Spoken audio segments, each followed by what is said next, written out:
on the couch again because he can't figure out how to get off. Well, that gives me time to find my list of NFT ideas. And in the meantime, let me say good now, revolutionaries, and welcome to the Rise Up Morning Show. The Rise Up Morning Show. That's right. It's your friend Evan, your friend President Business, and your friend Alex Spudovich. We are so glad to be here with you today. This is a gross misrepresentation. Thursday, April 10th. We've got a great show to round out the week. We had a really killer week of guests, of content, and so glad that you have been a part of it with us. Today, in about 30 minutes, we're going to be joined by our friend Hemu Rahman. You might recognize him from his killer TikTok videos where he is teaching his grandma about crypto. No jargon, no buzzwords, no trying to sell you any crappy meme coins. He's just a helpful guy who works here, who's on a mission to onboard all the people who aren't on crypto Twitter, and we are so excited to host him for the show. I don't know about you guys, but I've been pretty bullish on all the guests that we've had this week, and am excited for the future of guests on the show too. We've got a lot of inbound interest from all kinds of cool people, and if there's somebody you guys want us to talk to, a product a person you want to meet, then let us know and we'll try to reach out to them. Our batting average is pretty great. I did get rejected by the founder of DeFi Llama, and maybe we'll be rejected by Blau, but we'll see. We're still going strong. Might get MORPHO on. That'd be dope. Oh yeah, I saw that, Will. Is that person you were talking with a robot? No. Mm-mm. Why does it say AI robot in her Twitter? Is that just like a... I don't know. Oh, I thought I saw that person, and I was like, "Who's this person?" And then I saw that in the handle, and I was like, "Oh," or in the bio, and I was like, "Is this real, or am I breathing underwater?" No, Alex knows her too, or has some Twitter. Yeah. Mm-hmm. Yeah, she's a real girl. Yep, real human. Yeah, okay. And has connections to MORPHO and other DeFi projects, she says. So I gave her all the instructions to try to get him on the show, and we'll see what happens. But it's funny, I pulled up my list of NFT ideas for the show, and the last one I had written down was Baby Alex in a crate with a potato. Beautiful. With no context, somebody who just stumbles upon that piece of paper is going to have questions. No, I think they're going to be like, they're cooking. Yeah, and Tori I don't know says who this Doug is, but questions. I want to see his bathroom. This Doug is. If you have a question, especially if it's a crypto question, or you want to know something about a piece of new technology you're hearing about for the first time, then send it our way. We'll do our very best to answer it, or at least make our attempt to answer it entertaining for you. No such thing as a dumb question here. And if for some reason you ask us a question that we don't see, that we don't get to, then head to the Rise Up Discord server. It's discord.gg/riseup. It's the place the show lives 24/7. And the only thing missing, my friends, is you. You can find that and much, much more at theriseupmorningshow.com. And actually, before we get started this morning, I do want to make a quick pitch to say tax time is upon us. The tax deadline, if you didn't file for an extension, is almost here. And based on some of the conversations we had on the show, I thought that it might be a good idea to offer a crypto tax walkthrough to help people who've never done it before, or help people who are not looking forward to it, to get a chance to just walk through Coinly. Our friend Jessica, who is a CPA, is going to be there to talk to you about what kind of crypto transactions are taxable, are not taxable, what you need to record, how to record it. And I am going to literally pull Coinly up and do an overview to show you how easy it is. You don't have to use Coinly specifically. It's just what I've used. We've used it. CoinLedger works. CoinStats works. There are many apps that integrate with TurboTax, H&R Block, or make it easy for your accountant to just incorporate your crypto info into your tax filing. You don't have to sweat about it. I don't have anybody signed up so far. I will tell you, I was a little surprised by that, and maybe it's because I've been lax about talking about it. But what that means for you is, since spots are limited to 15, you either have a fairly full class or a totally empty class, and it basically becomes a personal consultation. for a discounted rate. So if you're interested in that, check it out at theriseupmorningshow.com. And if not, don't fret, don't sweat. We'll do it again. If you're listening in the future, we will offer it as a recording, and it will hopefully remain useful to you for many years to come. Guys, what about you? What are you thinking about this morning, Will? Well, now I'm thinking I need to make a video talking about your taxes course. So I guess so, man. Tell him it sucks, and maybe the reverse Watson will help me out. The inverse Watson. It I always sucks. call it the It's going to reverse. be so good. It's the inverse, dude. Come on now. The inverse, not the Inverse reverse. Watson. Listen, man. Yeah. Gets the people going. It gets the people going. It's the perfect time to buy. It's the perfect time to buy. Yeah, Will, we've missed you. We've missed you yesterday, and we feel your absence when you're gone. My ding finger missed you. Thanks, And, man. I swear to God. My body missed your ding finger. I think yesterday, was it yesterday, Alex? We were trying to make sense of some kind of. We made up some technical analysis terms. Oh, that's We were good. looking at Bitcoin's chart. What and have you guys done? I said this is. Don't the worry, camel Will. We hump. did TA while you were gone. It was the God. one hump camel, where it's flat and then it humps like this, and it's either going way down after it makes the first hump and it'll form the end of the camel, or if it bounces, it's likely to form the two hump camel. Mm-hmm. So, hope your bags are packed for that. I hope I didn't, screw things up too bad for you to undo. No, you guys got it right. I talk about the camel all the time. I talk Yeah, we, about that camel, that classic camel. They teach that in TA courses 101. I think they say the camel hump makes the market pump or something like I that. have read that bump. before. Mhm. Yeah. No, we were doing expert technical analysis on just the CoinGecko charts. So, none of those candles that can confuse everybody. Just looking at the line. Mhm. So it was already just a high fidelity, very detailed chart. And I don't mean to brag, but I called it. I said it was either going to go up, down, or stay relatively flat. And Fact check Damn. yourself, I'm brother. happy to report that one of those three things did in fact happen. Wow. Don't come for me. Beautiful. I mean, You heard it guys, here first, folks. I'm impressed. Also, I would just like to say that, Alex, there's a sweatshirt I feel like you need to buy that's making the rounds on TikTok. It has been for a little bit now. It's a green sweater, not a sweatshirt. It's a green sweater like what you have. And instead of professional yapper, it has a picture of a tortoise on it that above that says dog. And I feel like you should have that sweater.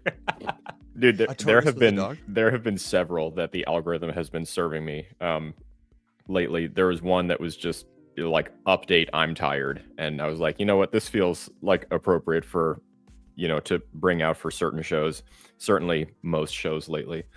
I haven't seen that one in particular, but Next time I see it, I'll send it to you I like it. because it's perfect. Well, the news of the day is really the news of yesterday, unless you guys have an update for me. I'm sorry?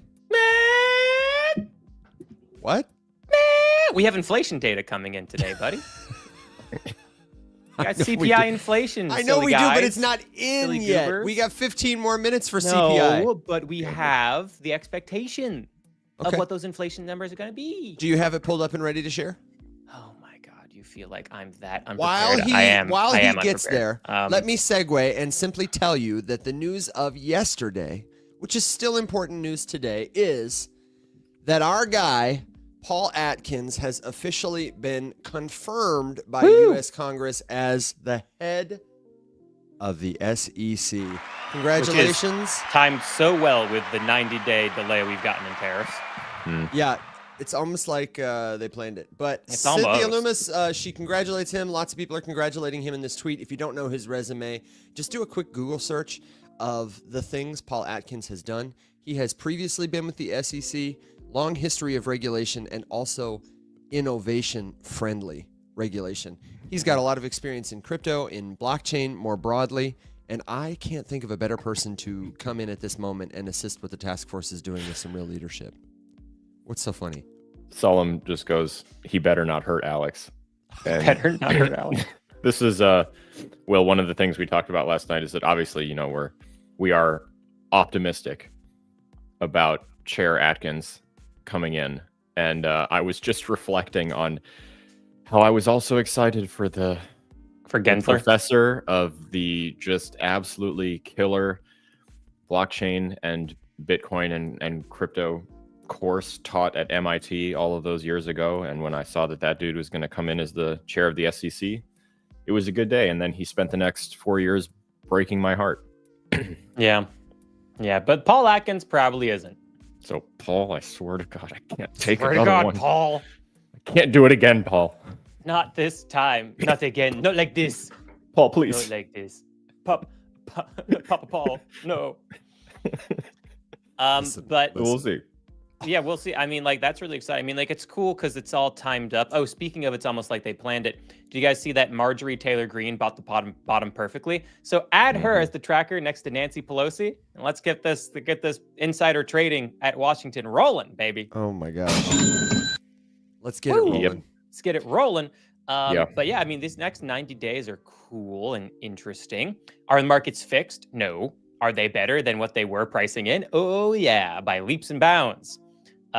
So yeah, we missed you so much. Thanks, Tori. But yeah, so like, we have these 90 days. The 10% tariffs are in across the board, 125% tariffs against China. That is a more bearish scenario than where we started, but where we were heading is infinitely times better, of like the 25% or 50% or more reciprocal tariffs against all those other nations. So that scenario is pushed off 90 days, and now there's that window open of hope that we can get of trade deals being able to be struck between now and those 90 days, assuming, of course, there's no more flip-flopping. Donald, looking at you, stop flip-flopping. Stick to the 90 days for the love of all that is holy. And so now there's opportunity. Now Paul Atkins is in at the SEC. We have Solana ETF, spot ETF, submissions in. Maybe BlackRock files one. If that does, you'll see Solana fly like crazy. Ethereum staking gets turned on. Yeah, there's a lot that could now happen in these 90 days that add bullishness. The Fed could start cutting, but we need to see inflation come down for that to happen. So maybe they do that. I'm not expecting it in May. I think June's the earliest we could possibly get rate cuts, and then money starts adding to the system. Like, there is hope that things can start fixing to the point where, like, okay, we're really confident now of a multi-month long rally. Right now, I put out a video earlier that said the markets are just repricing right now a not great trade war, but infinitely times better than what we were staring down the barrel of. So we're repricing the market right now. Things aren't fixed, but they could get fixed. You need to see more. I think this rally will continue. Is it going to fix everything and we're going to start making all-time highs again? That's not confirmed yet, but the door is open, which is nice. I would present the other option, which is that, the guy pulling the strings wakes up and stubs his toe on something made in India and slaps an arbitrary 300% tariff back on it again, and then has a tantrum about it and crashes everything. That's what I said. You popped off, but I was like, Donald, you need to not flip-flop. Well, I mean, the shitty part is that we now know how well that tactic worked. Quite well. Yeah, it worked really well. I mean, it makes me think that the anonymous account that posted whatever was like the tester, like, how well is this going to work? Yeah, pretty good. Yeah, actually, that's a great point. So that anonymous, hey, there'll be a 90-day delay in tariffs tweet that was then proven to be fake news, which then just proved to be a harbinger of the truth just 48 hours in advance. Mm-hmm. Yeah, no, very much so. I think. Well, you're right. Really quick question that I don't have an answer to in this vein. Is there any truth to the rumor that China dumped U.S. treasuries to raise the yield? I haven't seen anything about that. We don't have proof, but the thing is that very well could have been happening, but we have a lot of evidence that says it was not the only reason. So here's why this matters. I've made 2 videos on this. Just go back a day or 2. And what was happening is bonds were being sold. U.S. bonds were being sold. You can see that because the rates on bonds were going up. As bonds sell, rates go up. So you're like, okay, cool, there's bond selling happening here. How and why could this be happening? It could be China and Canada and other nation states who have a bunch of bonds, and they're selling bonds to apply pressure and pain onto financial markets. Because when stock market is crashing and you have rates on bonds going up, that's a signal of a very, very, very fragile environment, because you should be seeing people buying bonds at that time, because bonds are a very safe haven asset, kind of like gold. You know, people run to bonds, they run to gold when times are tough. And so if you apply more pain onto the US and the United States wants the rates on bonds to go down so that we can continue to borrow money at lower rates, you know, then someone like a China puts more pain on the US to create a better scenario for them at the negotiating table. So that makes sense. But here's the evidence as to why that was not the only thing that was going on, if it was going on, and it probably wasn't the most important thing going on. Because at the same time, bonds rates were going up. Gold was selling. That doesn't make a lot of sense. Why would gold be going down when the stock market is crashing? Because people should be running into safe haven assets. Why are bonds going down when the stock market is crashing? People should be running to safe haven assets. Right. What was happening is the financial market had begun breaking. And what that means is that people had such large losses from stocks and crypto and the likes, everything that was down, that they then had to go and sell other positions to then take that money and cover their losses. And so the stock market was doing so poorly, so quickly, that then people were selling bonds, institutions, retail, not just nation states. People were selling gold, institutions, retail, not just nation states either. Although nation states probably weren't. And so we were starting to see the financial market break, where selling beget selling, beget selling, selling, because that was creating more losses that needed to be covered, more losses that needed to be covered, and more losses that needed to be covered, which is why Trump came out with this 90-day delay, in my personal opinion, because financial markets were literally breaking. Things could have kept falling drastically every single day as that snake kept eating its own tail until eventually it totally unraveled. And it would have been a really bad scenario. That's why this 90-day delay happened, most likely, because otherwise financial markets were going to break. Will, who is buying, aside from, like, you know, I don't know, Robinhood is on the other end and wants to take your sale, or whoever your broker is, who is buying if people are selling like this? Do we have any picture? What do you mean, who? Who's buying what? I mean, on the other side of every order, there is a seller, there is a buyer. And if people are selling, then who is buying? Or is it just these market makers? Well, Marjorie Taylor Greene bought. So that's one buyer. Yeah. Good job, Marge. Yeah, good job, Marge. No, I mean, I don't know. I mean, if you look at the Bitcoin ETFs, you know, those have been outflows. I don't know who's buying that. I did see analysts say that during this market dip, it was largely retail buyers that were coming in and buying all along the way, but I don't know exactly about the bottom. So I don't know. I don't have an answer for you, really. No problem. Good to go. Yeah. We have just a couple minutes before Hemu gets here, so I'd love to know what the expectations were for unemployment, Inflation. for CPI, and then we don't have unemployment today? We do. I just don't think the market really gives a crap about it. Then tell me about inflation. I won't care about it either. Yeah, because I don't think anyone really cares for unemployment, because now that the trade war is de-escalated, the markets will be extra sensitive to inflation, because now that the trade war has de-escalated, there's less pressure on the markets to come down, which means there's less pressure on the Fed to cut rates sooner. So if inflation comes in high, the market should be extra sensitive to that, because they're like, crap, Jerome Powell has even less of a reason now to cut rates anytime soon. So I'm glad you took the opportunity to explain that, because I certainly didn't understand why employment wouldn't matter. Yeah, that's why it doesn't matter, at least right now. And so the CPI inflation, it is expected to be an increase from the previous month. And it's expected, though, to only increase by 0.1% month over month, whereas the previous month it increased by 0.2%. So we're looking at an increase of inflation, but an increase that is a decrease from the previous month. That's what we're looking at. So if you see CPI data come in 4 minutes, that is, you know, maybe it's flat, maybe it shrank, you'll see the markets erupt. If it comes in and it's at that 0.1% or it's higher than that, at a positive gain of 0.2%, you'll see markets take a little bit of a breath today, which does make sense because, I mean, hell, we had the biggest single day gain in the stock market in history. So it would be pretty damn natural for the market to take a little bit of a breath afterwards anyway. So we'll see, but that's what we're expecting. And this is CPI inflation data. There are 3 different measurements of inflation data for the most part. This CPI data is the measurement of the cost of goods that you and I experience at the grocery store and the gas station and other places, right? Food, energy costs, transportation. On the bright side, a lot of food costs have come down for things like eggs And what was the other real big one that everyone was talking about? I forget. But cost of eggs really came down a lot. The price of oil has been tanking. Suck it, Russia.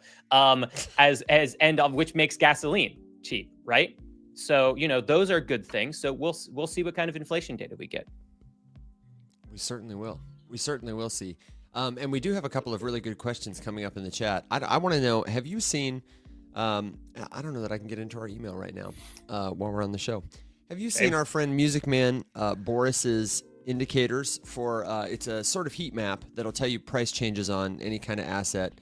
And he's sent it to us a couple of times, and I've looked at it, and I had a lot of questions about it, but I felt like you might be able to interpret it better than me. Have you seen it yet? No. Well, I was going to pull it up, and he had prompted me, but I don't know that I'm going to be able to get in right now. If you can't, we can try it at the end of the show, or do it. We can try it at the end of the show. I was about to say tomorrow, but we don't have the show tomorrow. No, we can do it sometime soon. It's live on YouTube. It's constantly tracking, and I don't understand why this isn't working. I will do it another time. But I am curious to know, one of the questions that we've had that came up again here in the chat is this question of markets are down, so what are we buying? A few folks have asked us yesterday on both shows. Alex and I got a chance to take a crack at answering it with our guests. And I'm curious, Will. The question has come in a couple of different formats. People want to know, do you still hold MORPHO? Do you still hold AERO? Or no. the market down like this? What is your process for determining how you will move money at this time? Yes, and I woke up in the middle of the night going, these are the coins that I'm going to get. We went back to sleep again. That literally happened. I woke up, eyes wide open. Do I still want to buy those coins? Okay. Yeah. That's literally how I wake up. Alex's joke, I feel like Will just wakes up and goes, time to make 16 videos. And that's about right. He just boots up. I just boot up and just keep moving. Business. And what was I saying? Right. So anyway, I have my Bitcoin and I have a crap ton of stable coins, right? And what I'm looking to buy is I am looking to buy on the next little dippy dip that we have here, whether it's a high or low or something, give me confirmation, then I'm happy to start dollar cost averaging in to some of these coins. I'm looking to add probably 4 coins. I'm looking and this is in order of what I'm going to buy with the most money to the least amount of money.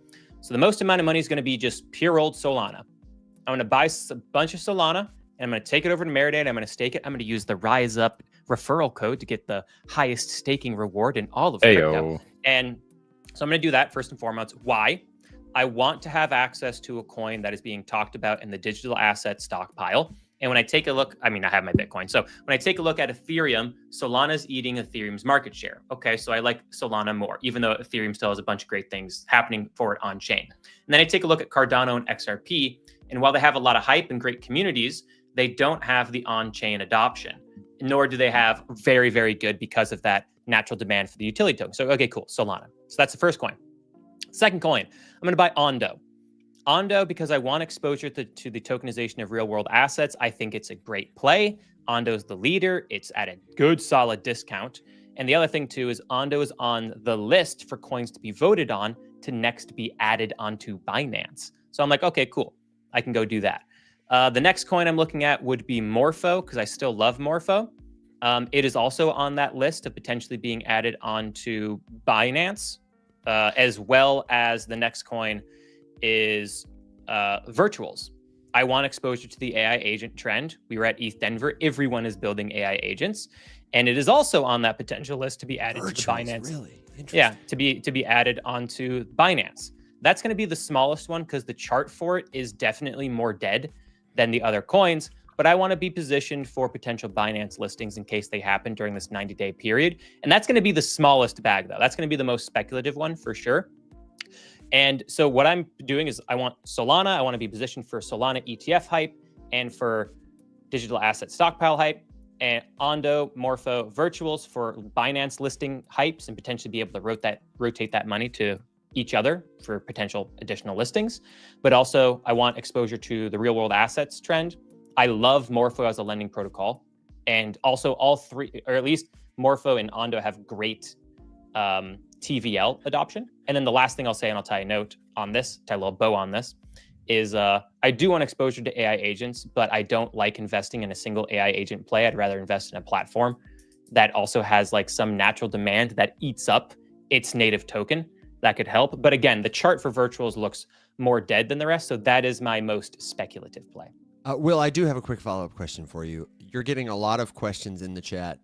People who know your history want to know why not AERO, and they're very curious. So Aerodrome is not on that list, that voting list, to be added onto Binance, which is why. And so I am fine with, because I thought about it, I want as few coins as possible. That gets me exposure to the areas I want to be exposed to.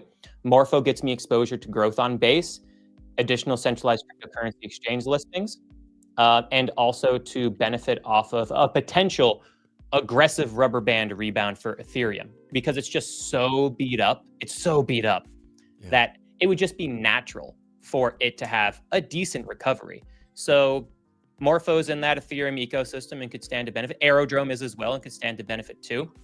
But I didn't see it on that list of coins most likely to be added onto Binance next. Good to know.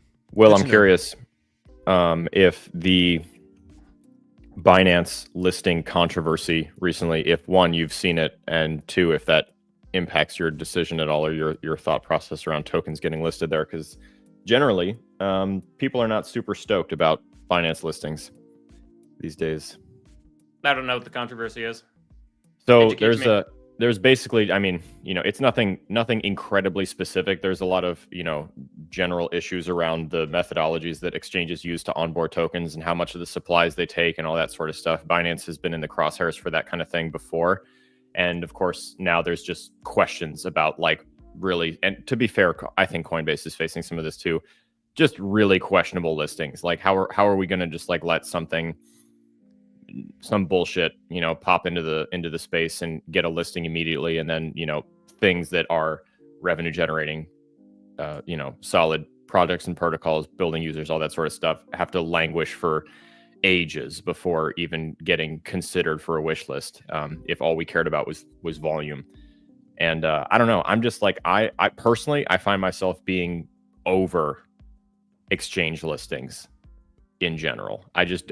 I struggle to care for anything more than maybe a momentary pump before correcting on the news, because a few people still think it's relevant. I don't know. Well, no, I totally disagree with that.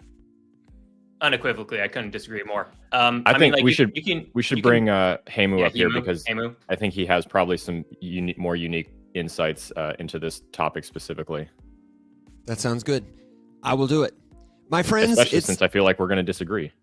Well, then let's invite him to the discussion, because he definitely has some expertise here. Our friend Hemu has agreed to join the show all the way from the internet. You've seen him on TikTok, where you know and love his explanations of why crypto might matter to you personally.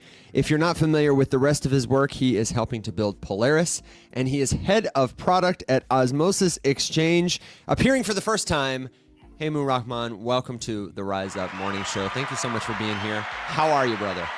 Good morning. Can you guys hear me all right? Yeah, you sound morning. Awesome. Good morning. Good morning. Are you able to join us by chance on TikTok on a second device so people can see your face in the video stream there? It's the only place the StreamYard API won't put your video. And I've sent you a little invite. There it is. There it is. Okay, great. Beautiful. So be sure to give Hemu a follow wherever you are, whenever you listen. But tell us, maybe by way of introduction, do you have a take on this controversy, generally speaking, about what exchanges will or won't list and why? Yeah, let's see. So I'm tuning in a little bit late here, so pardon me if I'm still getting up to speed. That's okay. Do you need a TLDR? Yeah, hit me with the TLDR. Alex, hit him with it. So essentially, we're just Will's going over some of the things that he's got his eyes on, and one of the contributing factors to informing some conviction in these various assets is the potential to be listed on exchanges, in this case Binance. And rumblings on social media lately, and by that I mean Twitter, have just been kind of upset with Binance specifically. I've heard some testimonials from a number of projects who have gone through the Binance listing process, and revealed a little bit about just how predatory a lot of these exchange listings can be with the number of tokens that they require be contributed in order to list and all this kind of stuff. And the general vibe that I've been getting lately is, back in the day, something was going to get listed on Coinbase, it was going to explode. Definitely a pump, definitely a major correction, but that was one of the big things that informed people's conviction to take a bet on something that hadn't been listed yet. How likely is this thing to end up on a major exchange? And I feel like now, at least for me, and from some of the sentiment I've been seeing around, that's kind of dwindling. And I'm curious if, one, I would love to get your more unique perspective on the process of exchanges listing tokens and the differences between different platforms and what they require or ask for. And then I guess just, to hear you weigh in on this idea. Yeah. Let's see. I have a couple of thoughts. So Osmo was the token for Osmosis. I'm not super in the weeds with the team that handles our token listings, but we did go through the process with like Binance and Coinbase. I'll be honest, Coinbase was super easy to work with, and for us, Binance was as well, but we did have enough traction, enough credibility. I don't know how it works for a much smaller token, something that's just launched. I do think that the future is in DeFi, and Coinbase is very much so aware of that, right? Like with all their efforts with Base. So if one of the points here is whether or not the future of being listed on a centralized exchange is important, I think that becomes increasingly less and less important, depending on the project. It totally depends on the project. So, I don't know, Fartcoin getting listed on Coinbase and actually taking off probably would have significant impact regardless, right? Like for mass retail. Mass retail is not on, they're not on chain yet for the most part, right? They're not exploring DeFi yet. Coinbase, Robinhood, maybe even Cash App are still centralized solutions that are pretty important. So it depends on the token, depends on the audience and where it's getting traction. I think for like longer tail assets that maybe don't have a spotlight, and then the definition of a spotlight is evolving quickly enough, right? Like who knows if we'll have another world of Fartcoins taking off a month from now, a year from now, ever. If not, fantastic. Who knows what'll happen? But if they have enough dream, gas, right? We can, yeah, aha. Oh right. Man. I guess you get a ding for that one. That was good. Thank you very much. But who knows? I think that depends on the asset. I think that the reality is we hope that retail will, and I don't even want to say come on chain. Like I don't care about retail being on chain, right? Like they should never have to know or care. But the hope is that we do move away from a centralized exchange world in general. And hey, if that's our future 6 months from now, a year from now, 5 years from now, I think that becomes, of course, less and less important when it comes to token listings. But for now, did we lose someone? We lost Alex. He just rage quit. He absolutely couldn't deal with He this. disagreed with that He's opinion. still with us full on on. TikTok. Disagreed It's so okay. hard. He's like, I am out of here. Oh man. But yeah, You could leave him less in most backstage. important. Okay, Will, you said when Alex initially posed this that you kind of had an opposite view. What's your take on this? Yeah, I mean, like you can the disagreement is with Binance's methodology of what coins they add, but that doesn't change the fact that when they do add a coin, it gets a huge pump and a massive increase in liquidity and access to retail traders across international markets that do not have the same access in the United States, because the United States, it's access to whole new markets for a coin if it's on Coinbase but not on Binance. It's a massive increase in potential people to buy and speculate, and the liquidity just increases. And if you're a trader and investor, you want things that have access to large amounts of growth of liquidity, So, I mean, you can disagree with the methodology, but when a coin gets listed on Binance, it still pumps, And if you're a trader and investor, and that's all you care about, it's pretty important. Yeah. No, I couldn't disagree with that idea. I think, too, I wonder just about the injection of politics into the whole thing, because of course, like Binance is facing, what is it, like 14 tokens that are on the chopping block to be delisted right now, pending votes or general consensus, I guess. And I'm not sure, I don't remember exactly who's on the list, but I don't know.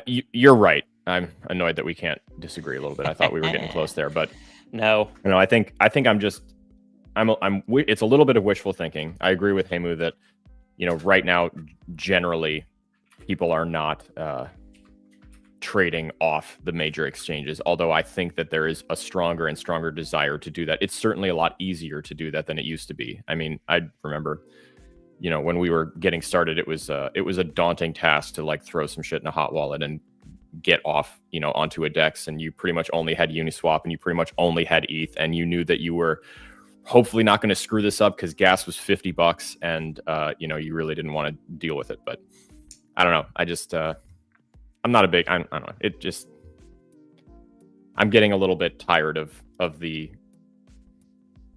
for lack of a better phrase, the politics of exchange listings and stuff. Plus I've been burned by, I mean, as we all know, me and Mexi have a checkered history. So sure. I think a lot of people are.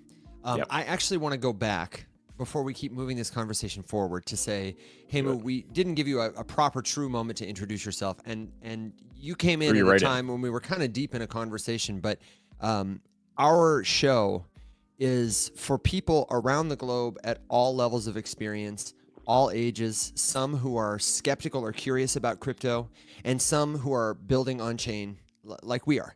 And I think there's nobody better to talk to these folks than you. But I would love for you to, in your own words, kind of introduce your work, your mission, what brought you to crypto, and what you're doing here now. Yeah, absolutely. Well, very stoked to be here, guys. So appreciate it. I know it's been a long time coming. So thanks. I've been picking on you. Yeah. Mm-hmm. I apologize for ghosting for so long, but I'm glad we finally made it happen. Hopefully the first of many to come. I'm Hemu Rahman. So I'm currently based in Washington, D.C., where all the madness is currently happening. Was living in Colorado before, San Francisco, New York, but finally back here where where the family is. And the past few years, I've been leading product at an exchange called Osmosis. It's been a hell of a journey. It's been so much fun, right? Like just navigating all of the above from, Cosmos taking off to now having, I guess for the past year or two, having a slightly more rough moment, but building for retail, right? Like that's kind of been our mission at Osmosis is how do we like push the bounds on crypto UX, which feels like a stale thing to say because that's just been kind of all of us going in loops here. And Osmosis was definitely like fantastic for building up momentum, right? We've done north of 40 billion in transactions now, and a lot of learnings, right? A lot of learnings around talking to users, figuring out where people are getting stuck. And after all this time, I have a new thesis, right? Like a couple things that I'm thinking about. And okay. I mean, everyone here is familiar with the first, right? Which is distribution is just critical, right? Which is I think something that I feel like all of Web3 and all of DeFi startups and founders are like one big startup that forgot about distribution. Like they're all building, they're all heads down. They can all speculate on what needs to be built next, and they don't know how to acquire customers. Like, and they're all talking on crypto Twitter to each other. Exactly. You need adoption amongst your targeted audience. Exactly. I don't know what I can and can't say here. You can say everything. You can say whatever you want, man. Crypto Twitter is an absolute circle jerk, and every I've done that exact same conference tweet as well. And I think that I think that hopefully all of us here and many more to follow will be the ones to grow the pie, right? It's we live in that's been a funny dynamic. We're all competing for the same small pie, and it doesn't matter how great a product you build if you're building for each other. Like that makes no sense, right? Like this is basic Web 2, build a startup ideology, like a methodology to like. This is nothing that needs to be reinvented here. Go find your customers where they actually are. So, isn't it insane that that's a hot take in this industry? Right. It feels like we've rewinded like 25 years in Silicon Valley, 30 years, and still figuring shit out. But we're here now. Hopefully, I know there are 4 of us here and probably many more on TikTok and Reels and YouTube, and hopefully many more to come. I know like Base has been pushing pretty hard on TikTok, and Evan, I saw your comment on one of their posts. We had some encouraging feedback for Jesse Pollock. Nice. I appreciated seeing that. So excited and to see yours. I appreciate you guys. But yeah, I think distribution's like a huge part of what's missing, right? So that's one thing. I think that it is interesting timing when it comes to one of the conversations I guess we've been having internally is retail even there? Are they looking for things right now? And that's something I'm still thinking a little bit about. And I know a lot of people tuning in here are people who are here right now. But I don't know, one of our co-founders, Sunny, I love one of the quotes he's shared where it's like, don't remember it verbatim, but if it's F1, you're in a race, the best time to get ahead and pass all the faster cars is when it's raining. And it's raining, right? Like it's an absolute storm. It's all chaos right now. Now's the time to be building. Now's the time to be shipping, learning, rapidly iterating, and figuring out distribution. You don't figure out distribution when things are rebounded and everyone's mom, brother, sister is talking about crypto. You figure that out now. So fingers crossed, figuring it out quietly, slowly, now figuring out what sticks, what doesn't. And the second part to that is I think there's a major gap. Like, forget about crypto UX right now, right? Like, okay. I think all of UX we're innovating on is literally copy pasted 5% better. We're going from one swap tool to the next swap tool to another swap tool. That's like Uniswap copy pasted for however many years now. I think we're taking all of our learnings from Osmosis, all of the things we've absolutely messed up or was not the right path. Like Osmosis was its own chain. You have to deposit just to get started. You have to bridge in all of this. Like, sure, we've been talking about wallet abstraction, bridge abstraction, abstract away everything. Like, forget abstraction, abstraction, right? Like, users should do create an account, log in, and just access anything. And I know that sounds overly simplified and like to a point where it sounds just, pointless to even discuss. But I think the future of finance is way more human friendly. I think that's what I'm trying to get at here. That's what we're hopefully building with like Polaris. And Polaris aside, like just in general, Robinhood's not going to take. They're starting to take a leap ever so slightly. I don't know if you guys saw some of the stuff they announced a few days ago. Very well positioned. They've been making the rounds. Yep. Robinhood's very well positioned, and Coinbase has not yet taken the leap. Most other they're the top two players at this point. Wait, what did Robinhood do? Because I didn't tune into that news. Yeah, so they released a couple of new features that are way more friendly. Like think about how you use ChatGPT today or any AI tool at this point, right? It's conversation based to a point where you are not thinking about it's actually one of my favorite books when it comes to like product building and design is something called The Best Interface is No Interface. And I feel like we have finally accelerated towards that world, which is super interesting, where you don't need an interface for everything. An interface means you have to learn, you have to figure out how to use it, you have to get onboarded. It's, you want to go from one product to the next. And crypto is like infamous for this. You have 5 products to do like a handful of things that should potentially all just be like one thing, right? You're bouncing from one thing to the next, whether it's a bridge or a wallet, 3 different wallets and 2 different dexes and centralized exchange. It's crazy. That is fine for crypto Twitter people today. Absolutely not what we need for everyone else tuning in here on TikTok and the rest of the world. So when I say things should be more human friendly, on Polaris, we're going to try to do a couple of things where we rethink the whole UI. No swap tools front and center. Like, you should be able to come in and just type search for whatever, search for anything. Actually open up Polaris every morning with a cup of coffee and get an overview based off the assets you hold, your risk profile, your risk tolerance, your objectives as a person, right? Like, crypto is actually a small part of our total of a much bigger picture here. And it's around our financial well-being, right? That's something Robinhood, I think, hits spot on. Crypto is a piece of the puzzle that matters to all of us. What are like our pillars of existing in the world, right? Like, our financial well-being is actually a massive pillar. Crypto, whether you're investing in Bitcoin, hopefully you're also learning to invest and not trade. I think that's a big part of it, right? Like, trading is big difference. Yeah, huge difference. And hopefully it's also part of all of our missions here, right? Every single one of us is like, how do we convert more people who are coming here to trade? Totally fair. It's a fantastic hook. if meme coins had any purpose at all, at least it was a hook, right? At least it was potentially an introduction. I don't know what the ratio is of people who have gotten burned versus actually hopefully converted to becoming an investor and learning more and maybe becoming more well-versed in like, their own personal financial well-being. But I would imagine it's pretty slanted. Yeah, I would imagine so as well. And hey, it happened. I don't know if meme coins will be a thing again, but hopefully we'll have other positive things ahead of us that convert so many more people into just being like financially well-versed in all of the above. I'm gonna pause there. I know that was quite a bit, but yeah. No, it's good. It's good stuff. I have a couple thoughts.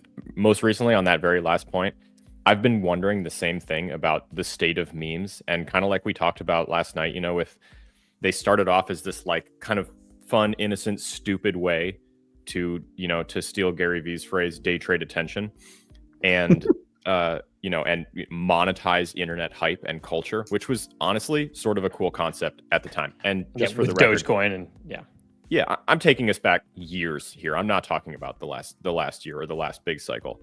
And then we pivoted that space into this just hyper manufactured, perfectly executed extraction schemes to enrich tiny groups of people. And the shitty part is that it was technically possible for someone to get lucky with it, which continued to bring people back in to replay and replay that hyper dangerous game. And I've always wondered, because now that it's died and we've like, okay, we're collectively sick of it, fed up with it. Everyone's liquidity has been taken by 10 people. I think that if memes have another day in the sun, I feel like it's just going to be like a revival of some of the dinosaurs. You know what I mean? Like the things that people know are not, or know more so to not just be like the same 10 people who control 90% of the supply of something. And it just makes me think of like some weird shit. And this is just a straight guess. I'm pulling this right out of nowhere, right? Like, I mean, imagine a time or a day when like Safe Moon comes back. Oh God. You know what I mean? Because people like get nostalgic for like the good old days of memes or something. The good old days of Ponzi's. But couldn't you see that being a thing that would totally happen in crypto? That would just be like, like we yearn for simpler times. Give me my grandfather's meme coins back. And make memes great again. Yeah. I'm not gonna say no. See, that's my problem. You can't say no to that, because that if it happened tomorrow, we would all be like, God damn it. Here we go again. Yeah, of course we are. Hemu, I had a question for you about your second point, as you're talking about things that you guys are focusing on or that need to be focused on. You're 100% right with distribution. We've been void screaming this for years, and it's so refreshing to see people like you start to use TikTok, especially you, because you're crushing it, dude. It's so good. I'm intimidated by your morning drink setup as I sit here with my pour over every morning, thinking like I really got to step it up, because this dude's putting my beverage station. I started doing some pour overs in the videos as well. Pour over is 100% the way. Can I actually interject to tell you, Alex, that do you know how I found Hemu? Is Kimberly got him on the algorithm before I did. Yes, so if that doesn't show like what a success you are at reaching people who are not here yet, that's my fiance. And to be fair, she's quite wise when it comes to what we do, but she's not in crypto. I did not know that. I'd love to hear that. Hell yeah, he got on that algorithm. Yeah, that's okay. The algorithm is algorithming. That is a testament to the point about distribution, that like you're right. We can continue to just we've been saying lately, compete for the same 10,000 giga users to port their liquidity over to you for a month until you lose their interest on Twitter. Or you can talk to people who don't even know that there's a place for them to show up yet. And there are exponentially more people curious that have no exposure to helpful information about this. So distribution, 100% key. I do think it's funny, though, that was followed up by the question internally, is retail even there, when no one's really making a genuine effort to distribute to the millions and millions of disenfranchised people from traditional finance who are yearning for an option to leave that system. I think if if the distribution nut gets cracked, people are going to lose their shit with how many hungry users there are that are just waiting for something to make sense, you know? Yeah. Do you guys listen to the Milk Road by any chance?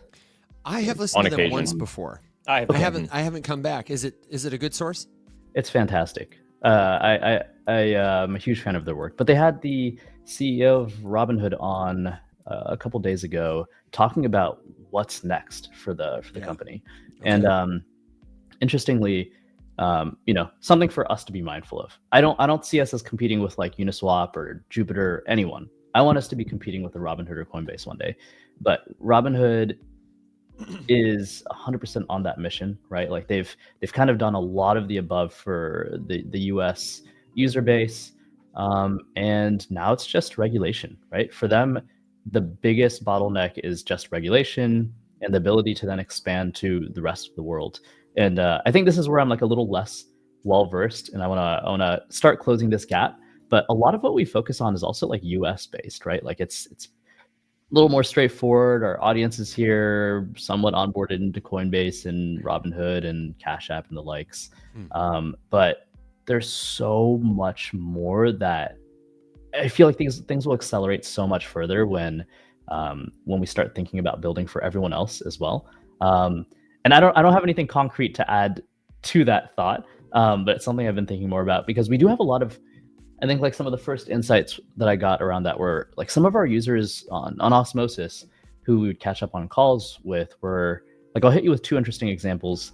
Yeah. One is someone who fled Russia, didn't want to be a part of the war, got debanked, not allowed to go home, was living all over the place. And they were thrilled. Like they were literally living off Osmo and Osmosis, transacting there, holding their USDC there, and we were exploring launching a card. So we ended up pairing with a team to like launch, like an Osmosis card, right? Like you can just like use it as a debit card, and it was like life changing for that user. And it was like very much so a tertiary project. Like, okay, there was an external team that wanted to work with us, fantastic, great team, let's make it happen. But we 100% weren't even like fully thinking about this one user and how life-changing it was for them, that they could finally load this card with the funds that they're getting, they're getting paid, they're living a bankless life, right? You're getting paid in crypto and whatever else, and like go live and actually be able to transact in the real world. So, wow. I think there's pretty powerful. There are clearly so many more people out there that are waiting for this to be unlocked for them. And then on the other side of the equation, again, like I think we all know that stablecoins are like the one thing that really the killer app. USDC right? to $2, yes. But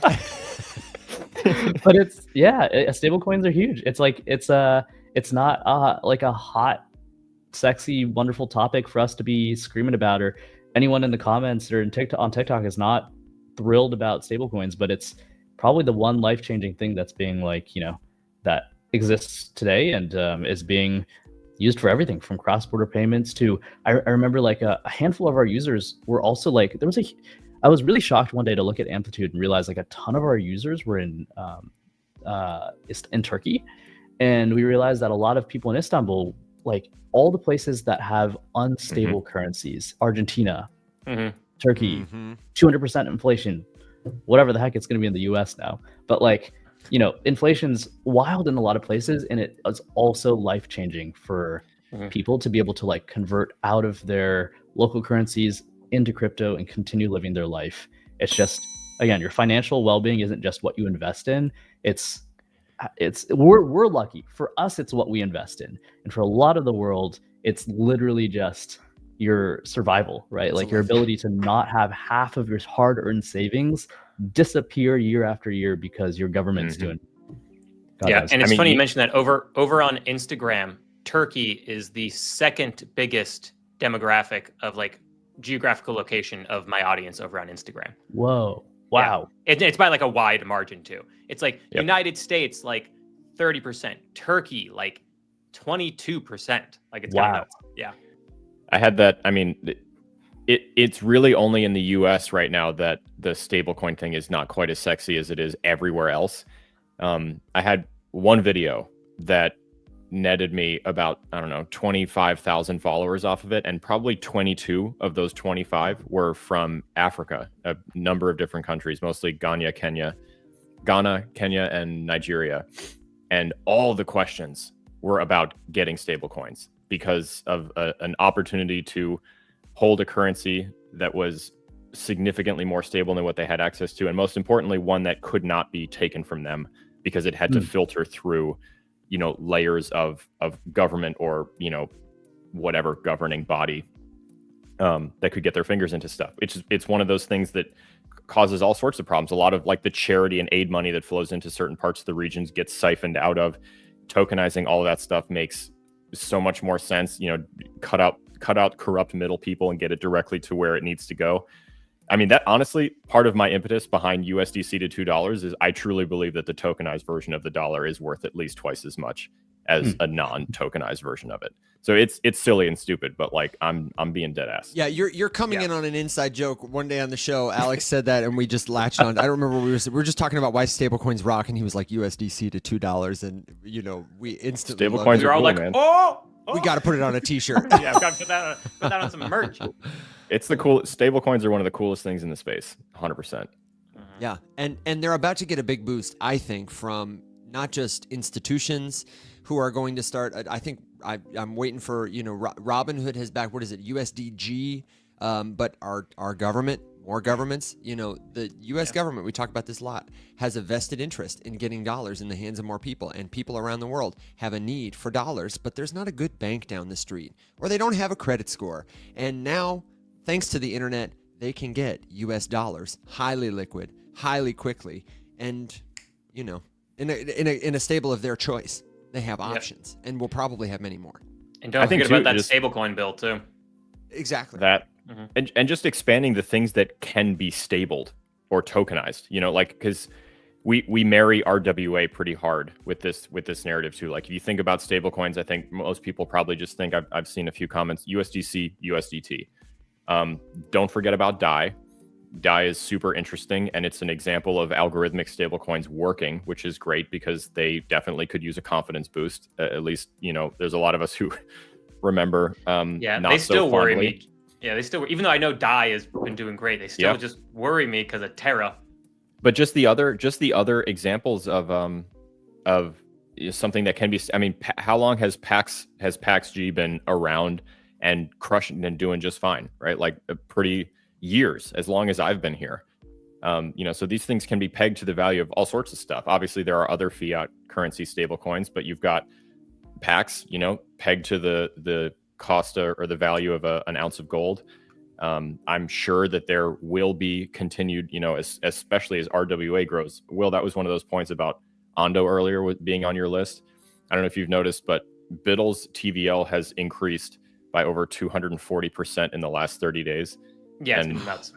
I mean, so like as everything is just cratering and decimating, I mean, some stuff is not cratering, and a lot of it's in the RWA space. And I mean, stable coins is a great way that's how you bring all of it together. It's the bridge currency token amongst all different niches of the space. Yeah. Not to understate it or anything. Double checking here, but like Mantra is one of those assets that hasn't budged with everything else on fire. Somehow going up in price sometimes when things are also just plummeting. So yeah, our RWAs are pretty exciting. Hemu, I know exciting. you have to go in just a little bit, so I want to be real mindful to get a couple of things from you. You've given us kind of your take on what the industry can do better, and you talk a lot in your videos to everyday people. I really would love to hear, with kind of your final time, any recommendations. If that person comes into the chat and says, "What should I invest in?" I want to know how you what should I trade? How do I trade crypto? I want to know how you take them from that to, here's what crypto is, or here's the difference between trading and investing. And especially now as people who are here are paying attention and wondering, like, what do I do next in this time of uncertainty? Can you break it down and speak real simply to them? Yeah, absolutely. So the hope is that we go from trading to investing, and the only way to do that is to really zoom out, right? Like I think the reason I avoid the what should I buy question as much as possible is because it's just unique to everybody. Everyone's in a different financial position, right? Someone who is 19 and in college with their whole life ahead of them and no responsibilities, it's very different than someone who's like the 45 and has 3 kids and a mortgage, and very different from someone who's in their 60s and is about to retire. And I think the ugly thing with crypto is that it goes without saying, but there's it's in its infancy. And because it has to do with finance, of course, it's going to be heavily focused on gambling.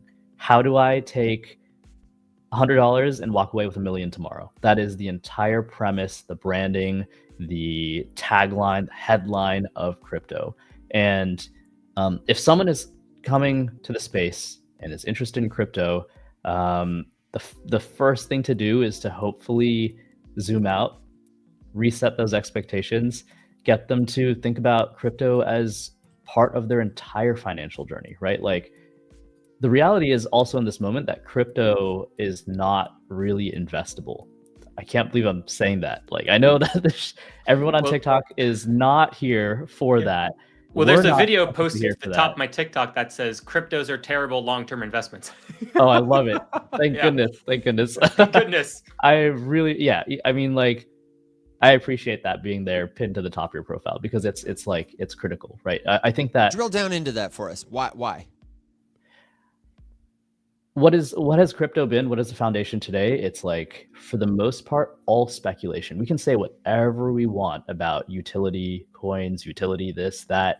We're not even going to put, if we have a stage, meme coins are not even on this stage, right? We've got Bitcoin and we have utility tokens, and we can think of utility tokens as investing in companies, right? Like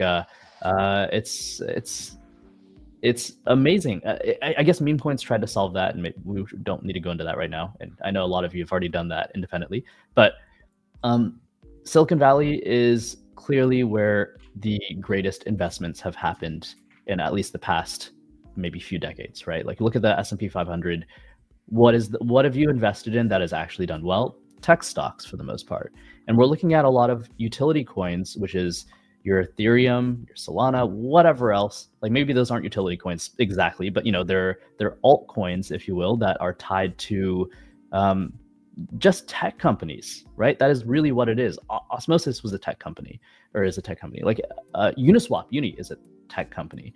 And it's a way for the average person to invest in a tech company. And I think that if I were to be bullish, and I say that very cautiously, about investing in any companies, investing in a Solana and an Ethereum is the same as you investing in potentially Tesla, right? Like take a big step back and think about investing in, maybe a lot of people here aren't even like well versed in how to invest, but diversification is everything, right? You don't put all of your eggs, you lose that investing by putting all your eggs in one basket, right? If Tesla goes to $5 tomorrow and you lose all your investments, you have nothing to invest in anything else. And that's why people buy like a house sometimes, right? They invest in maybe ETFs, and then they play often, right? They play with maybe 10% of their leftover finances with a specific stock like a Tesla.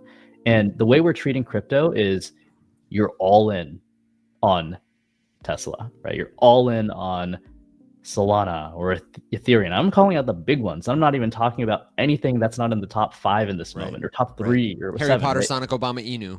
Exactly. You say that so fast. You say it. It rolls off your tongue so quickly. Honestly, impressive. I don't think It's I can familiar do that. to my mouth. Unfortunately, we're familiar with that one. Oh man. But that's what we're doing. That's what most people are coming to the space and doing. And I think the exciting thing, however, is that a lot of people who are coming into crypto today are the next generation of investors. And if I were to say anything to them, it's to take a step back and look at investing before you, right? Like, look at Warren Buffett. The man is sitting on $330 billion of cash right now because he is not aping into anything. disagree with him on his take with Bitcoin, right? The man won't touch Bitcoin, fine. But like, if we were to say that there's anything that has some stability, maybe it's Bitcoin, right? Like Bitcoin's in a category of its own.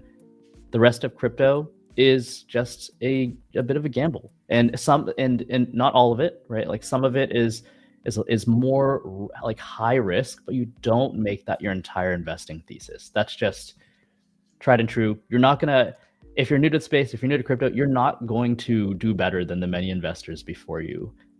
Even if it's looked like a wild playground over the past few years, there are a couple of things that of course will go viral, but be smart about things. A couple things will go viral. The people who make millions of dollars will go viral. The millions of people who lose all their money will not go viral. Yeah.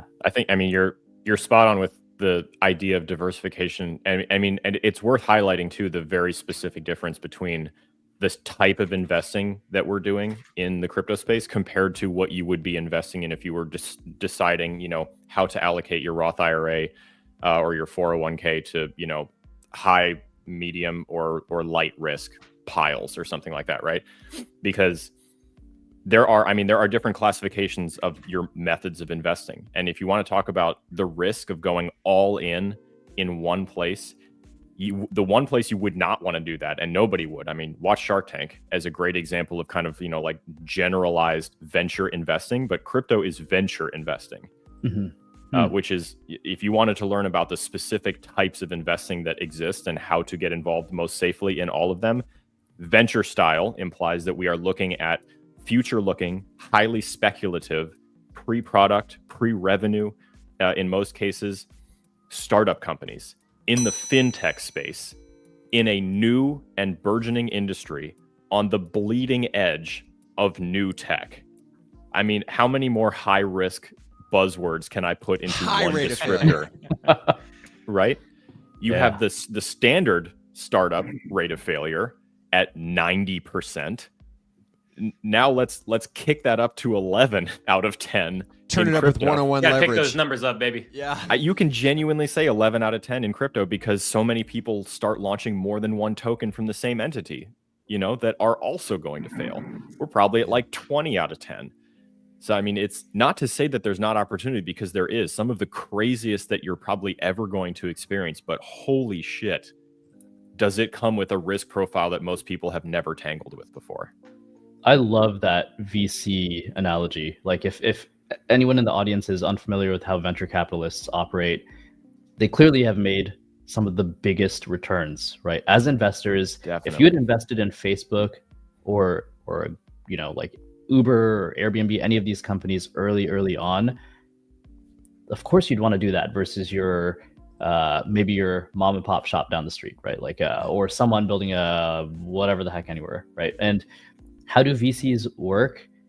They invest in a portfolio of companies similar to what we're doing in potentially crypto, maybe 30 to 50 companies, knowing that only one will succeed. Like all they need is one to succeed, to like massively multiply their input, their investment. But take that analogy to crypto, and if you invest in, please don't go invest in like 30 to 50 different assets. I also don't think that's a move. But if you did invest in a bunch of things, it's not 9 out of 10 will go to zero. It's like 99 out of 10 would go to zero, 95 out of 10, depending on what you're investing in. So I don't think that most people are familiar with that analogy, and it's technically what VCs are doing now. Well, lot of crypto companies are investing, or a lot of crypto companies are being invested in by VCs, and that's like a whole different can of worms, right? But like Paradigm and a lot of other company venture firms are investing in crypto companies, also knowing that the majority of them are going to go to zero. They just need one to work. The difference is too that they have access to information and deal flow before you do. And there are a lot of products in crypto that are designed to obscure that. Buy our pre-sale, you're early. But what they don't tell you is that somebody funded their Series A, and before that somebody funded their seed round, helped them get a valuation, helped them get a marketing budget so that they could reach you, and is going to be paying those people with what you help them generate by buying their token. And if they decide to build a product after that, that's great. But the incentive is largely gone. They've made their money. Mhm. They don't need to deliver a product. Well, now. like They you can pointed just- out, that valuation has already been escalated once beyond what it was originally determined to be. Yeah. Some of these companies are raising 2 or 3 times before they ever come to the point where you can buy. It's tough. Hemu, I know you got to go, so I want to give you the chance to give a cogent final thought and let people know where they can find you. Do I understand correctly? I've seen in your videos newsletter, I've seen podcast. Are you doing both those things? And if not, let us know what the best place to find you on the internet and support you is, because we love you, man. Oh, I appreciate you guys. Hopefully this is the first of many more to come. It's been awesome hanging out this morning. Let's see, a couple closing thoughts. I'm on Twitter or X. Of course, here on Instagram has been kind of funny. I have been writing a weekly newsletter. The podcast has been a little choppy, so bear with me as we get that up and running. But the big thing, if you guys don't mind me shilling, is we are, I guess if you're tuning in here, fantastic. We are doing a very quiet soft launch of Polaris today. Sorry, I'm being so distracted by this amazing, crazy gift that was given to us on TikTok. I've never seen this. I'm going to turn up the volume for people who are listening on the podcast, hearing that music in the background. We are just getting a barrage of beautiful gifts. Thank you very, very much. Yeah, that was amazing. Oh my God. Please continue. Okay, so this is crazy. Still a little bit. Yeah, please.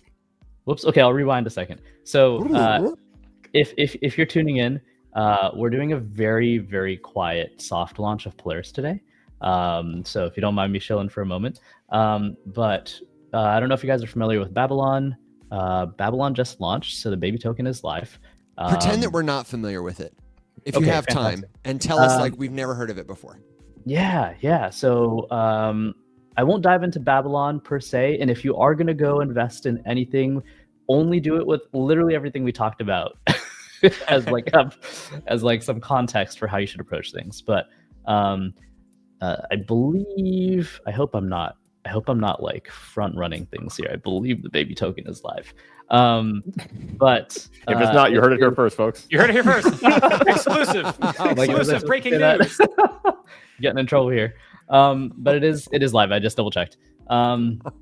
And we do have a wait list of like 17,000 people for Polaris, and we've been it's crazy. MailChimp and a lot of other mail providers don't allow crypto companies to use their we got kicked off of MailChimp immediately.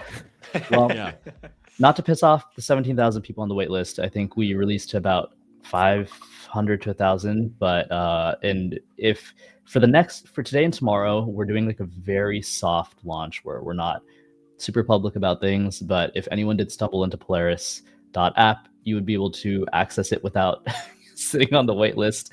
We're going to try to let all our waitlist users know as well. And then we'll close off access again on Saturday. We're looking for some of the earliest humans to give us feedback. And it's not the human friendly, like intelligent, tell me what your goals are, let's work with you and like build an experience around you and feed you the things that will like help you get there. And just to touch on that for a moment, I wish I had visuals to share, but like, hey, if you told me that you have like medium risk as a profile, and you don't want to be messing around too much, and you want to be mindful of your life in general, and you hold Doge, right? You should be able to open up Polaris every morning, and we should be able to know that Doge is up 40% and give you a gentle nudge. No one knows what limit orders are and limit buys and sells and whatever else. People don't need to know that. We should be able to give you a little nudge. We're first thing in the morning. We're like, hey, consider taking some profits. Like, Doge is a high risk asset. You have a lot of it. Good for you. Take some profits into USDC or Bitcoin, right? Just like as people, as humans, we shouldn't have to be we can navigate that here on the Rise Up Morning Show or on TikTok and whatever else, but it's a means to an end, right? Like we want to go from A to B, and hopefully Polaris will be doing that super soon. I'm very excited for that. So if you wanted to give it a shot, great. It's open for 2 days and then it'll be closed. But we're looking for people to give us feedback and give it a go. And baby is live and available to trade as of this morning. I just got in, verified with the code and everything. It was super quick. I had signed up for the waitlist previously, but that's how easy it is. What do you want to trade today? And they give you the 3 options at the start: trade Osmo, BTC, trade Baby. I am excited to check it out, connect, and play around with it. I'll be glad to give you some feedback, and I think a lot of people here will too. And Hemu, I just want to say, because you haven't popped up. My algorithm has not served you to me on the Tiki-Taki, but I'll be following you for sure, because your messaging, I think, is awesome. If I could copy paste 50 of you and sprinkle you around Web3 along with us, I would totally do it. Like actual genuine help to get people away from just the meme coin casino madness. And if they're there, helpful, constructive road building of how to get them to something that could actually be a long-term investment after they've been red pilled by these meme coins, to get them in a safe place to actually see their wealth go up after they hopefully got lucky. But even if they got burned, like catching them gracefully and helping to guide them across the path instead of just being like, oh, you should have sold, loser. Thanks for being exit liquidity, normie. You know, like the typical crypto bro response. I'm just like, oh, thank God. More of him, please. Oh, man. I'm not going to lie. The first like week or so of me hanging out on TikTok, trying to like find other crypto people and engage with them and whatever else was rough. I was mostly just fuming. Yeah. A lot of hate my watching. engagement was I know it was like maybe important to engage with them and comment on stuff. I ended up shifting to a point where I was just like commenting like against everything that they were saying and just being like mad in the comments. So hopefully that still works for the algorithm. But I've just ignored all of them. At this point, I think I've unfollowed most of them. So we're here now. That's why my channel exists. Because it was just that is why your channel exists. Yep. Based on follower count, there is a big appetite for it. No, I follow everyone, and I know Alex, you do too, and that's why we're so darn tired. And now we've pulled Will in, and we're just gonna be, you know, in probably about 5 years, we'll be 55 years old, and then 85 years old the next year, and just sitting on our lawn and talking about when we had to pay gas both ways, and kids these days, you know what I mean? Like, hopefully that's the future we're headed towards, and we can reminisce about it together. I really appreciate you making time to come on, and we'd love to have you back anytime. You know, we're live Monday through Thursday, 7 a.m. Central, and we're live Wednesday nights for Rise Up After Dark at 7 p.m. It's the Let Your Hair Down, BYOB, DYOR version of the show. But man, anytime and any way we can support you or amplify what you do, don't hesitate to let us know, brother. It was wonderful catching up. Let's definitely make this happen again soon. Just in general, I feel like it's been really fun hanging out, chatting with you guys. Ladies and gentlemen, Hemu Rahman, thank you very much. Nice meeting you, dude. Great meeting you, Will, and great seeing you guys. Catch up We'll soon. see you again soon. Bye, guys. If you have a crypto question, if you have thoughts, feedback, if you got into Polaris.app, I do see a couple of people who are saying they're already in. If you want to know where we're going next, if you just want to say hi, this is your time, whether you're listening on the live stream or in the future, hello. Hope your candles are green on the podcast or on YouTube. We'd love to hear from you. And we would invite you to check out all of our socials so that you can consume the show wherever you are, whenever you listen. The best way to find us is at theriseupmorningshow.com. Fellas, as we prepare to ride our dogs and ponies off into the sunset, I would love to know if you've got a final thought, question, suggestion, good joke, or word of wisdom for our audience this weekend. I sure do. I've decided to swap out virtuals for Story because I forgot about Story. I knew there was another coin on Binance's list that I liked more, and I was like, what was it? And then when I saw them and got to talk to them at ETH Denver, I was just like, I like this stuff. This is cool. Well, we'll talk about it later, but basically they focus entirely around like IP storage, safety, and disbursement to like better profit and protect your IP. It's really cool. It has real world use case applications and addresses real world pain points. Anyway, I like it. But it's worth noting, just for the record, that they've also covered the legal side. They have a full legal pipeline for people to either create IP or to port existing IP from one place to another, transfer ownership and permissions and licensing, and actually then license it out. It is, to echo Will, just because it's worth it. It is so exciting when you see someone at a booth and in less than 30 seconds of talking to them, you understand what they do for a living. Yeah, and I'm like, oh my God, I could use this. We could use this for the morning show. Yeah, I genuinely would use Story as a product. Like, that's one on my short list. We need to talk about that more. I want to hear about it from you guys more, because my hot take is I am skeptical of Story.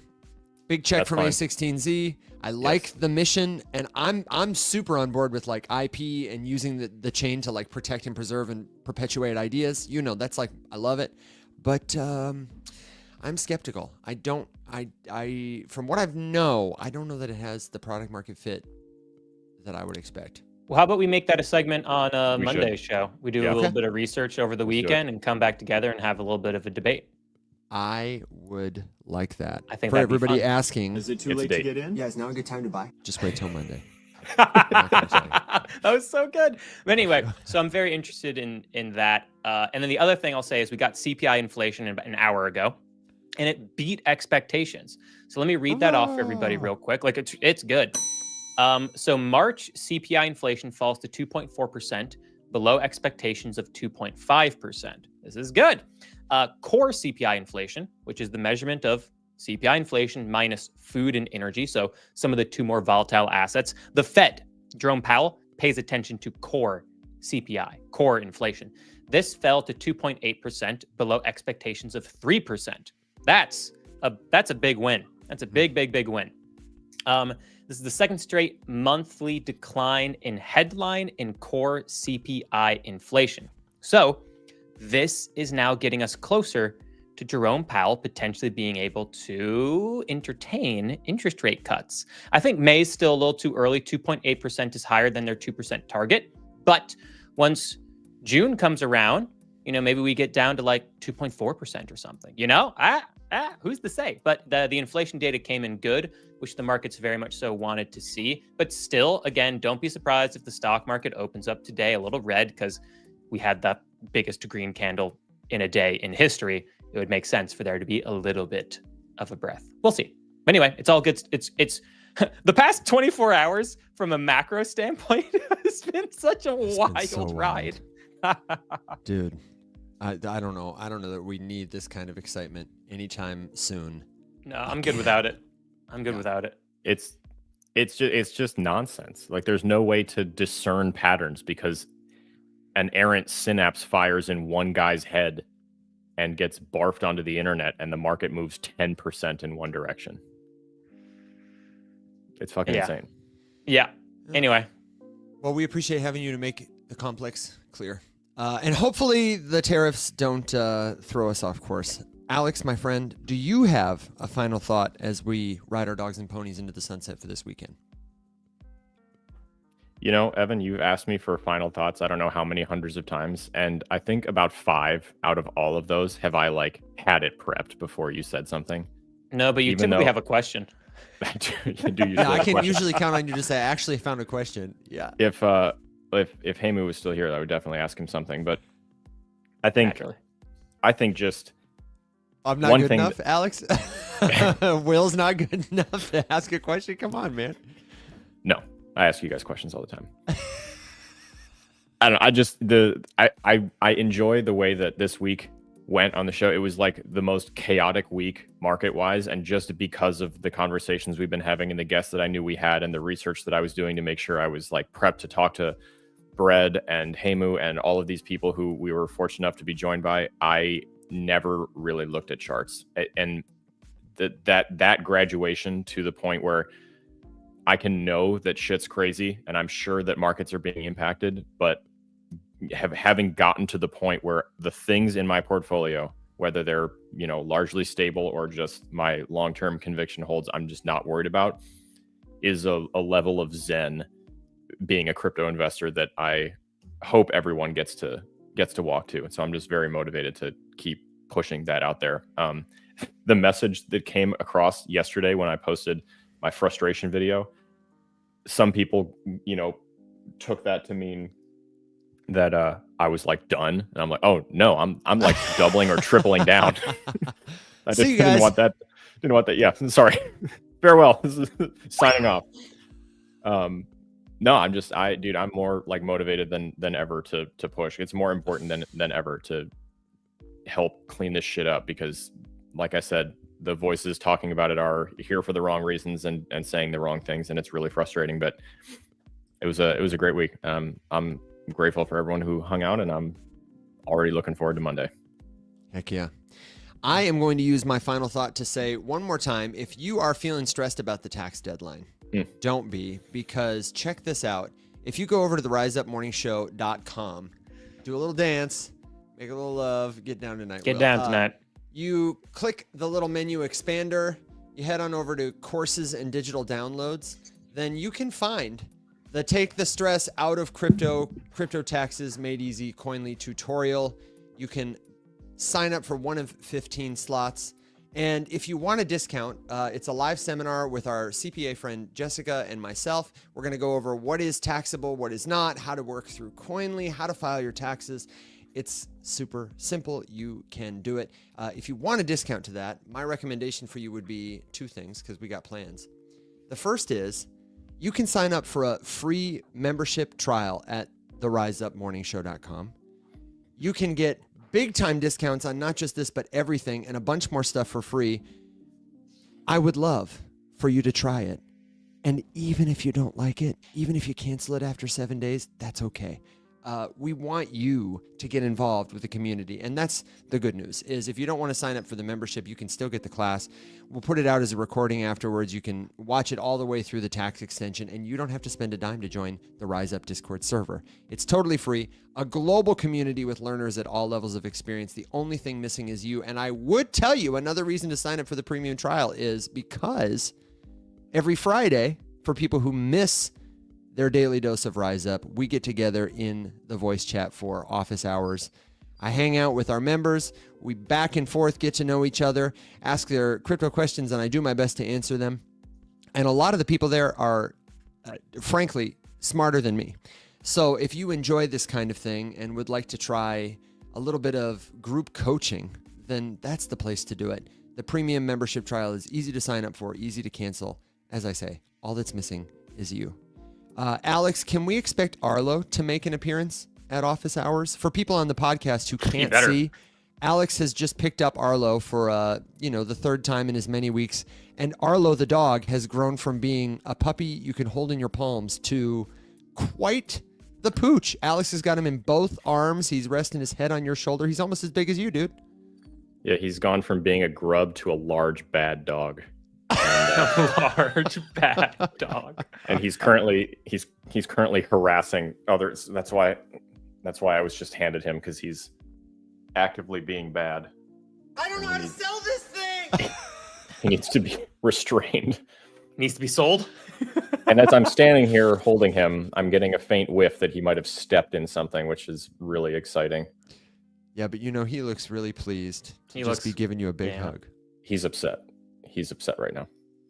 He's upset right now. If you want to see Arlo, he's in air jail. You got to tune into the live streams. He is in air jail. You got to tune into the YouTube recordings. We've got it all for you at theriseupmorningshow.com. Thank you, Alex, for bringing Arlo into our lives. And thank you for being the best part of what we do, my friends. Everybody, until next time, have a great weekend. Stay safe. Be well. Rise up, everybody.